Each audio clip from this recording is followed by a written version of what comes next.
warahmatullahi wabarakatuh. Nama saya Dina Novita Sari Lubis, NPM 235111010. Di sini saya akan menjelaskan tentang metode ilmiah. Bab 1, konsep dasar metode penelitian. Metode ilmiah adalah metode berasal kata Yunani metos yang merupakan sambungan kata depan meta. Secara harfi berarti memuja melalui mengikuti sesudah, dan kata benda hodos secara harfiah berarti jalan perjalanan cara arah. Menurut Klaus Burd, metode merupakan cara bertindak menurut sistem aturan tertentu. Adapun maksud adanya metode ialah supaya kegiatan praktis terlaksana secara terarah dan mencapai hasil optimal. Dapat disimpulkan bahwa metode penelitian merupakan cara atau teknik ilmiah memperoleh data dengan tujuan dan kegunaan tertentu. Dan tugas dan fungsi penelitian ada 5. Tugas menggadangkan deskripsi atau menggambarkan secara jelas dan cermat hal yang dipersonalkan. 2. Tugas menerangkan eksplanasi, yaitu menerangkan kondisi-kondisi yang mendasari terjadi peristiwa-peristiwa. Yang ketiga, tugas menyusun teori, maksudnya mencari dan merumuskan bahwa hukum-hukum atau tata-tata mengenai hubungan antara kondisi yang satu dengan kondisi yang lain, atau hubungan antara satu peristiwa dengan peristiwa lainnya. Yang keempat, tugas prediksi atau ramalan, artinya membuat prediksi, estimasi, dan proyeksi mengenai peristiwa-peristiwa bakal terjadi atau gejala-gejala yang bakal muncul. Yang kelima, tugas pengendalian, yaitu tugas tindakan guna mengendalikan peristiwa-peristiwa dan atau gejala-gejala lainnya. Dan itu tugas dan fungsi penelitian. Selanjutnya, metode mencari kebenaran. Definisi kebenaran dalam dunia pendidikan, mencari kebenaran harus didasarkan pada teori-teori ilmu pengetahuan. Dan kebenaran dalam tinjauan etimologi, kata kebenaran berasal dari kata benar yang memperoleh awalan dan akhiran yang berarti cocok dengan keadaan sesungguhnya, tidak bohong atau sah. Dan kata kebenaran itu sendiri berarti keadaan hal tersebut yang benar atau cocok dengan atau keadaan yang sesungguhnya. Kebenaran dalam tinjauan terminologi. Secara terminologi, kebenaran mempunyai arti bermacam-macam seperti sejarah filsafat. Dalam aliran filsafat masing-masing aliran mempunyai pandangan yang berbeda tentang kebenaran. Hal ini tergantung dari sudut mana mereka memandang secara garis besarnya paham-paham tersebut, antara lain yaitu ada paham idealisme, paham realisme, kaum pragmatis, dan paham fenomenologi. Selanjutnya ada jenis-jenis penelitian. 1. Berdasarkan hasil atau alasan yang diperoleh. Misalnya basic research, penelitian dasar mempunyai alasan intelektual dalam rangka pengembangan ilmu pengetahuan. Dan yang kedua, applied research, penelitian terapan, mempunyai alasan praktis, keinginan untuk mengetahui, bertujuannya agar dapat melakukan sesuatu yang lebih efektif dan efisien. Yang kedua, berdasarkan bidang atau yang diteliti. Penelitian sosial secara khusus meneliti bidang sosial, ekonomi, pendidikan, hukum, dan sebagainya.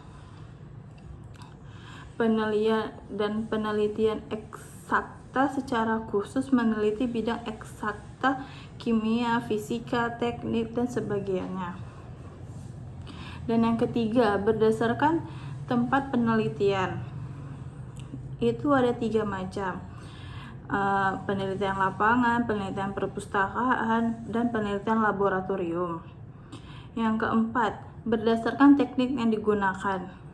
Teknik yang digunakan misalnya penilaian survei, tidak melakukan perubahan atau tidak ada perlakuan khusus terhadap variabel yang diteliti.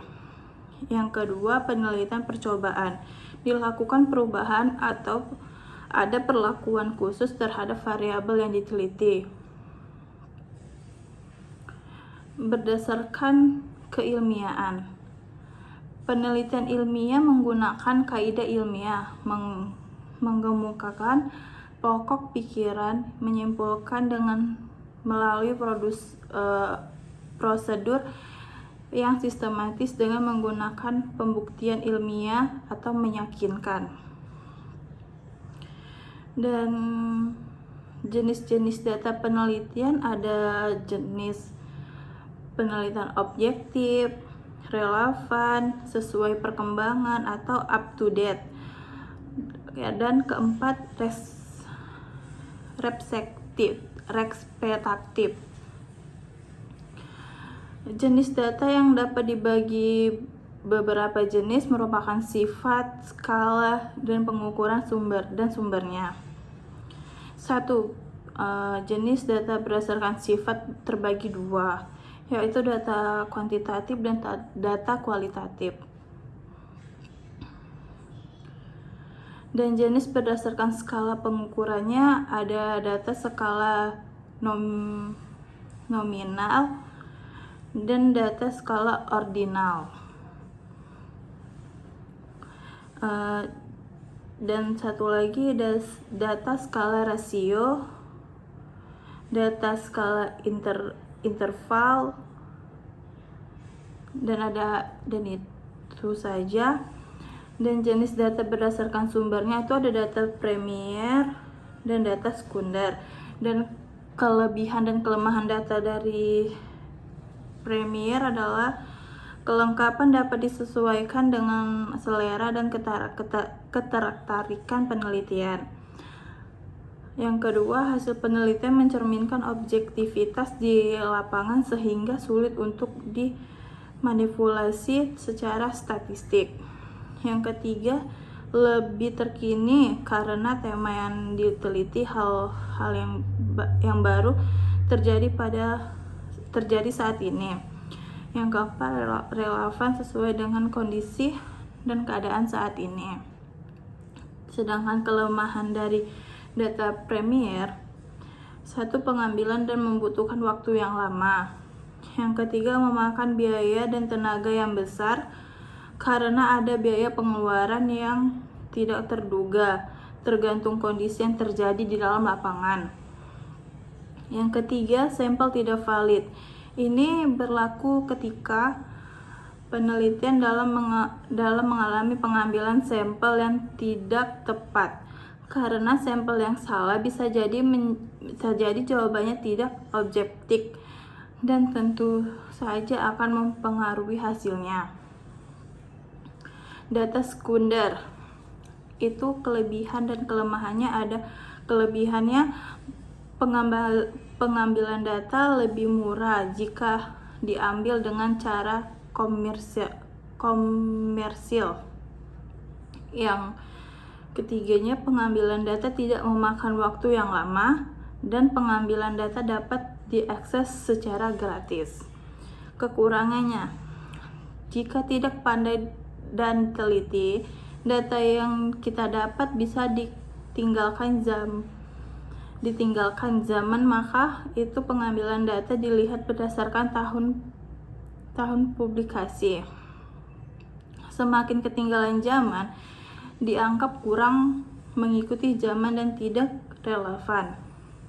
Data yang kadaluarsa mempengaruhi hasil penelitian dan kesimpulan penelitian yang Anda ambil.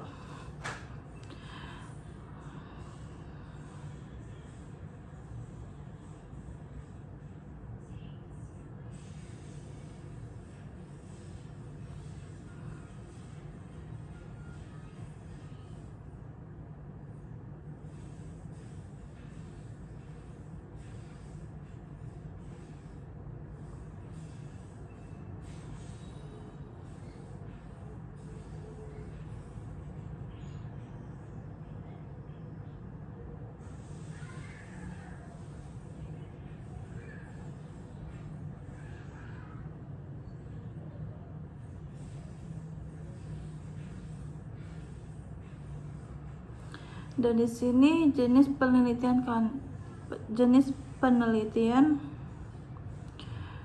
kuantitatif.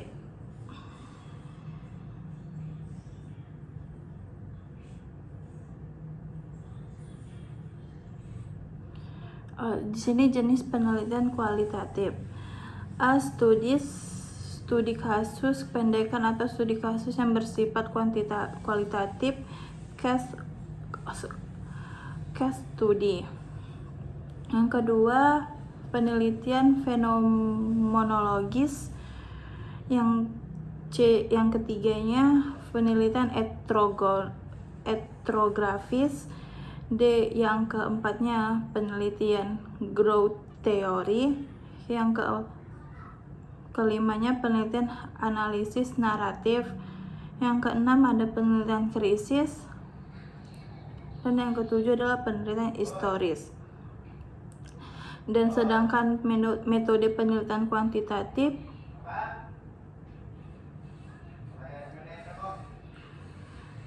dan metode penelitian kuantitatif ada dan jenis penelitian kuantitatif ada penelitian eksploratif, penelitian deskriptif kuantitatif. Yang ketiga, penelitian korelasional. Yang keempat, penelitian kasual komparatif.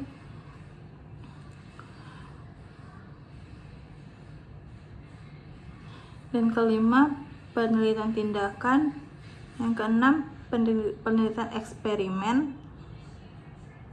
Dan ketujuh, penelitian pengembangan. Dan sekian saja dari penjelasan saya tentang metode ilmiah bab 1 tentang konsep.